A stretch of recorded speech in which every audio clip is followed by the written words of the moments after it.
Hello everyone, today we'll be looking at the quick solutions to the chemistry section of All India AIATS test series JEE Advanced 2019 TEST-6A Paper-2 Code-C&D. So let's start with the first section.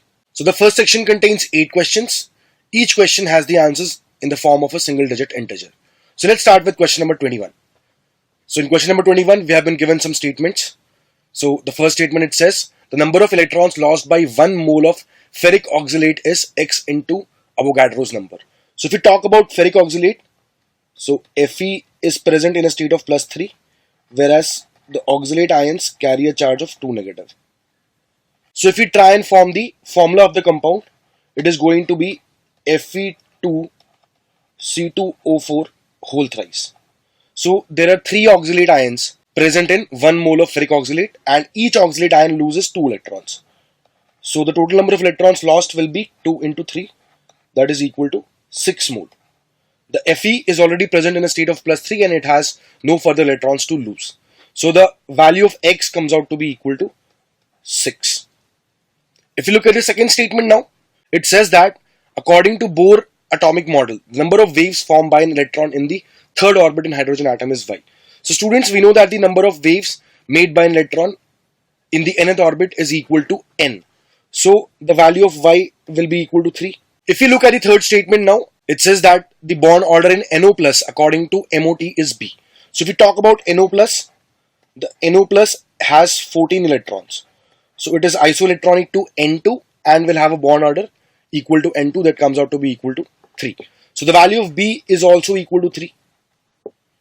If we talk about the fourth option now, it talks about the coordination number of the ion present in that void which is at the body center in NaCl type of lattice. So if we talk about the NaCl type of lattice, we know that there is an octahedral void which is present at the body center. So we know that any atom present in an octahedral void is going to have a coordination number equal to 6. So the value of C is equal to 6. If you look at the fifth statement now, it says that the observed molar mass of benzoic acid in benzene is M. So we have to assume 100% dimerization. Students, we know that the molar mass of benzoic acid is equal to 122. So the molar mass of C6H5COH is equal to 122. And if you talk about the dimer, the molar mass of C6H5COOH whole twice, it will be equal to 244. So the examiner is interested in the sum of all these values divided by 65.5. And if you talk about the sum comes out to be equal to 262. And when 262 is divided by 65.5, it gives us a value equal to 4. So 262 divided by 65.5, this gives us a value equal to 4. So the correct answer to this question is equal to 4.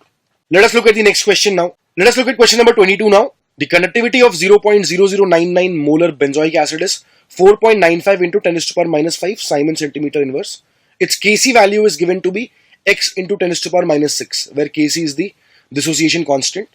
So it is further given to us that the lambda naught M for benzoic acid is 500 Simon centimeter square mole inverse at that temperature. Then we have to comment on the value of X. So if we try and find out the lambda M value, so the lambda M value is given to be equal to kappa into 1000 upon C when we look at the units. So the value of kappa given to us is 4.95 into 10 to the power minus 5.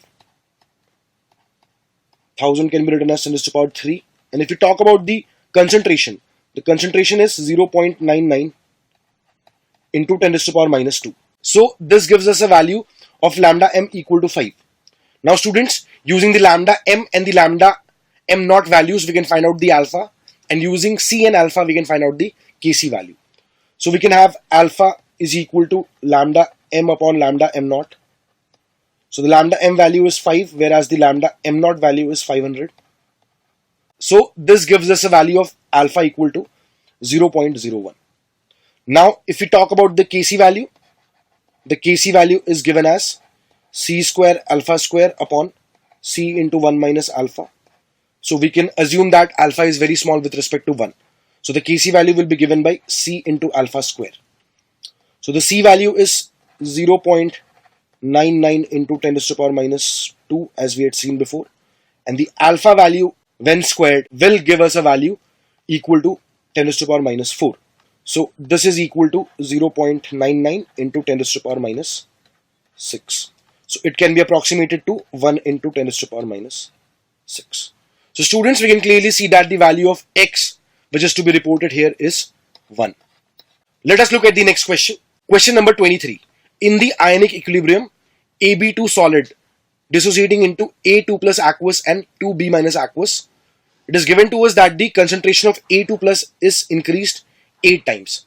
Then the B minus in solution will decrease by P root Q times. We have to find out the value of P plus Q, where P and Q are the smallest integers. So if we talk about a sparingly soluble salt, its KSP value will be equal to constant,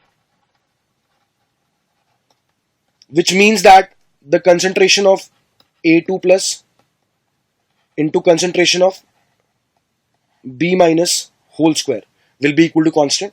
So we can have A2 plus old into B minus square old is equal to A2 plus new into B minus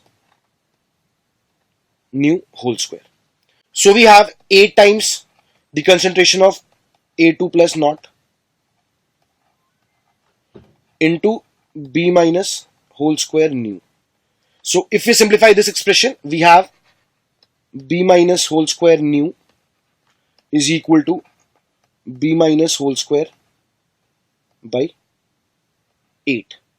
Okay, so we can clearly see that the concentration of B in the new solution is 1 upon 2 root 2 times the old concentration. So the value of P is equal to 2 and the value of Q is also equal to 2. So we have the sum of P plus Q equal to 4. So students, for this question we have to report the answer as 4. Let us look at the next question now. Question number 24.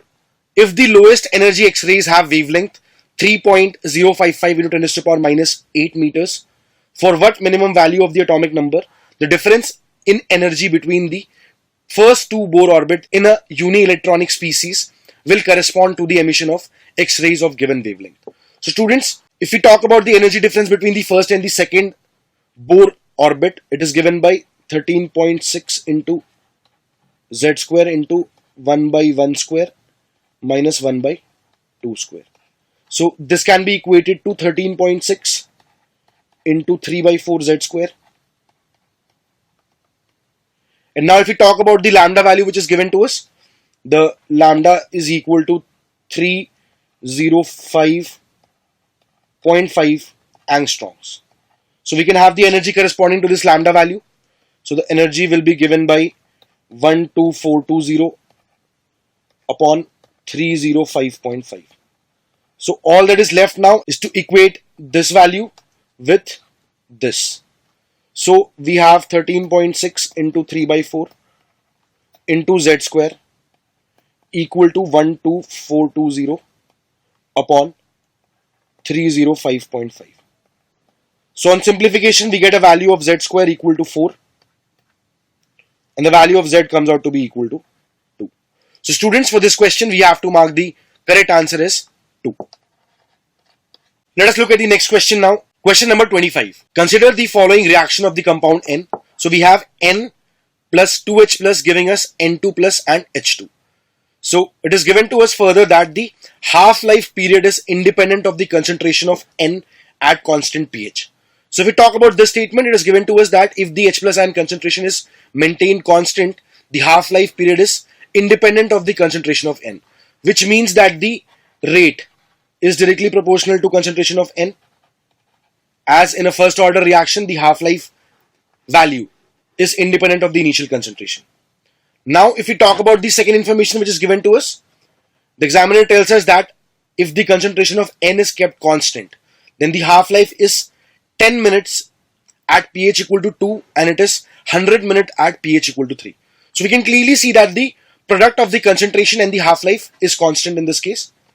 We have H plus ion concentration equal to 10 to the power minus 2 giving us a half-life equal to 10 minutes, and when the concentration is made 10 to the power minus 3 times, we have a half-life equal to 100 minutes.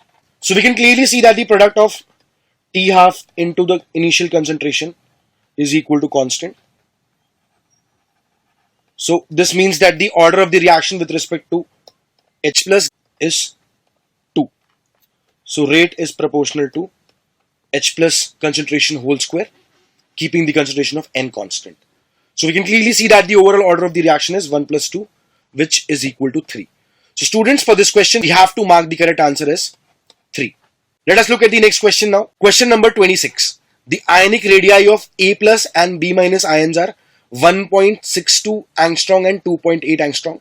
What is the number of nearest neighbors of an ion? So if we talk about the radius ratio, we have R plus upon R minus equal to 1.62 divided by 2.8. So this gives us a value approximately equal to 0.58,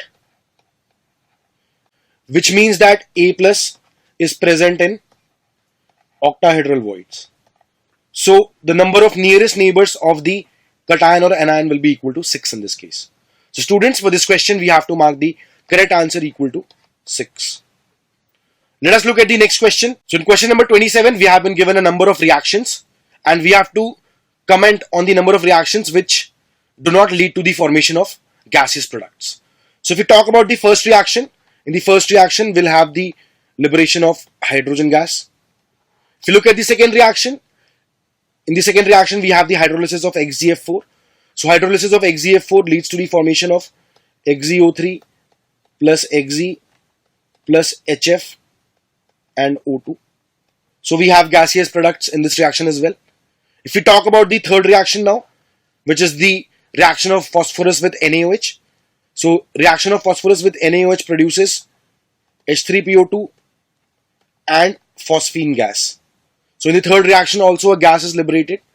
If we talk about the fourth reaction now, in which NO2 is allowed to react with water at cold temperatures. So students, we know that NO2 is a mixed anhydride. It is going to form HNO2 and HNO3. So in the fourth reaction, no gaseous products are formed. Let us look at the next option now, XgF2 plus H2O. So students, the hydrolysis of XgF2 produces Xg plus HF plus O2. So students, in this case also, a gaseous product is formed. If we talk about the sixth reaction now, zinc plus NaOH. So zinc dissolves in NaOH to give us sodium zincate, Na2ZnO2, along with the liberation of hydrogen gas. So in this case as well, a gas is liberated. And if we talk about the last reaction, Cu plus AgNO3, so it is a normal displacement reaction. It forms. So in this reaction as well, no gaseous products are formed. So students, for this question, we have to mark the number of reactions in which no gaseous products are formed, and we can clearly see that only the fourth and the seventh reaction are such that no gaseous products are formed. So for this question, we have to mark the correct answer as 2. Let us look at the next question. Question number 28. Consider the following reaction sequence. So we have been given a carboxylic acid. It is made to undergo a series of reactions. And the examiner is interested in the molar mass of the final product P3 which is formed at the end. And he is interested in the value of m by 10 to the nearest integer. Okay. So if we try and figure out the reaction sequence which is given to us. So we have a carboxylic acid. It is allowed to react with Br2 and red P. So it is the HVZ reaction. It leads to the formation of alpha bromo carboxylic acid.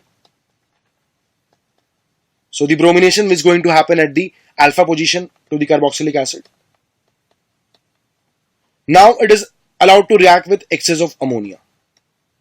So the excess of ammonia is going to convert this acid into amide, and it is also going to have an SN2 reaction at the alpha carbon where the bromine was situated. So it is going to form an amide and an amine. So the amine group will replace the Br group, whereas the amide group will replace the acid group.